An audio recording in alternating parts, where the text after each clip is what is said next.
Hi, this is Joanna Wright with iBuyRightProperties.com, and I wanted to go over how to float your credit, personal loans, and your credit cards to improve your credit history on your credit score so that you can get started. But first, let me review the article that I'm putting this video on. I'm giving you two important steps to credit repair. And first of all, you're going to need to write letters to the credit bureau. I'll put a link on here with some tips on how to do that and what you need to look at on your credit report to see what needs to be said in those letters. And it's better to handwrite those letters instead of type them out, because the credit bureau will overlook them a lot of times when they're typed out, because they look like they came off of a template. So try to personalize those as much as possible. The second tip is to create a credit history, and there's lots of ways to get credit, but you don't want to use your credit. You want to leave that available credit, because that's what the credit bureaus look at, is how much credit do you have available that's been paid down. So if you put anything on that card, be sure to pay 100% of it off at the end of the month. And if you pay it off within the grace period, most of them is about 20 days, you will not get any interest charged to that account too. That's a way to use somebody else's money with no interest.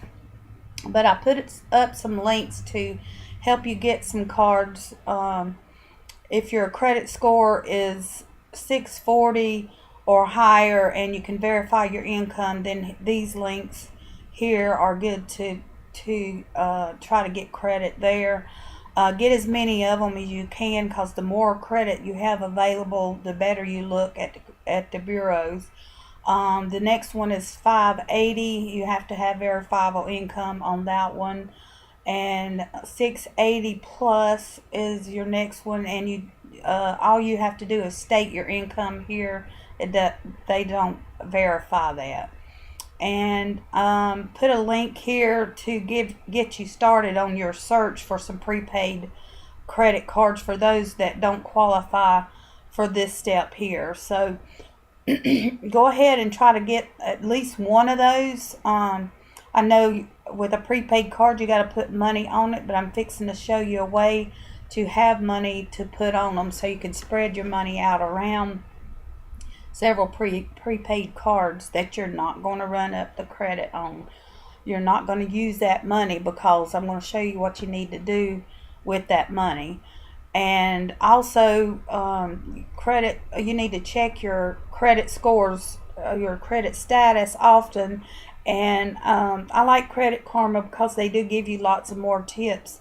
So let's get started on how to float personal loans and credit card payments. I have created a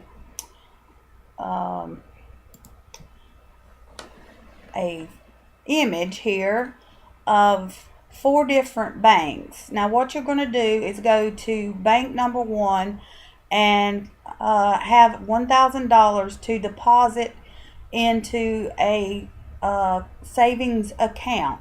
Now for those of you who can get credit, go ahead and borrow $1,000 from one of your credit cards and put this in the savings account. For the rest of you, you will just have to save up the $1,000 to get started. But you don't want to use this money, and I'm fixing to tell you why. But the next day after you open a savings account at Bank 1, you go and you ask for a personal loan holding your savings account, that $1,000, as collateral. You take that $1,000 you just borrowed and you go to Bank 2 and open a savings account at this bank. The next day you go get a personal loan for $1,000 and you go to the next bank and open a savings account with that $1,000. And then the next day you go and you get a personal loan, and for $1,000, and you take it to bank number 4 and open a savings account there. You get a personal loan on bank 4, and you take that $1,000 and you put it on a prepaid credit card. So this is just a holding for that $1,000. We're going to cycle it through, and I'll show you how. It's called floating your credit. Now you can have as many prepaid cards that you can do that on too, or credit cards. You can spread that $1,000 out on those cards if you want, but it's to keep it simple. We'll do it like this. So on your credit card, the first week the payment, usually on $1,000, it's about $100 a month. So you go and you make $100 payment on your personal loan, and that frees up $100 on your savings. So that savings can go back in here. You can wait until you've made a few payments to move it, because as long as you got money in your prepaid card to make your payments, then you don't need to move the money around. But to explain it simpler, that frees up the $100 you just paid on this loan, and then you take $100 out of this one and pay on your personal loan. That frees up another $100 to go back on the card. You pay $100 on the next one. This is the week 1. You're going to make $100 payments for each bank, and then move those. That will give you $400 back on your prepaid card. And then week 2, you do the same thing. $100 payment. Your regular payment is $100 a month. Every week we're going to make $100 payment, which is usually a monthly payment. So the week 2, you pay $100 on the personal loan. That frees up $100 to come back here. Pay $100 on the personal loan at bank 2. That frees up $100 to come back here. Bank 3, you pay $100 on your personal loan. That frees up $100 to come back here. You pay $100 on the personal loan on bank 4, and that frees up $100 to come back here. On week 3, you do the same thing. $100 on the personal loan frees up $100 here. $100 on bank 2 frees up $100 to come back here. $100 on the personal loan on bank 3, and it frees up $100 to come back here. On bank 4, you pay $100 on the personal loan, and it frees up $100 to come back here. So now we're on week 3, so you do the same thing again. $100 on your personal loan, and it frees up $100 to come back here from your savings account. Bank 2, pay $100 on the personal loan, you get it. And then bank 4, you're going to do the same thing. Week 4, you go through and pay $100 each. By the end of the month, 4 weeks later, you should have AAA credit. So this is how, when I was 19, this is how I started my credit. I had read in a credit repair book about how to repair your credit or create good credit. And at the end of 4 weeks, I had AAA credit. So I just wanted to share that with you.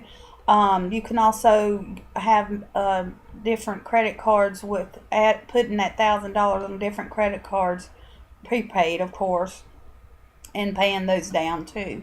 So you're just going to move your money around, and also on your regular credit cards, you could float your money around too. You can use credit card 1 to pay credit card 2, and then you move that to credit card 3.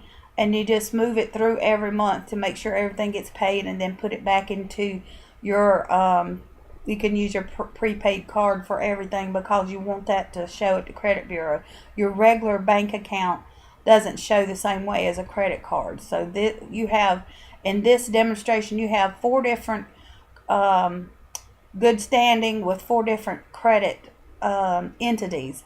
So now you are on your way to good credit, or even for those of you who don't have credit, never borrowed, then now you have a way to get your credit established. Thank you very much. God bless.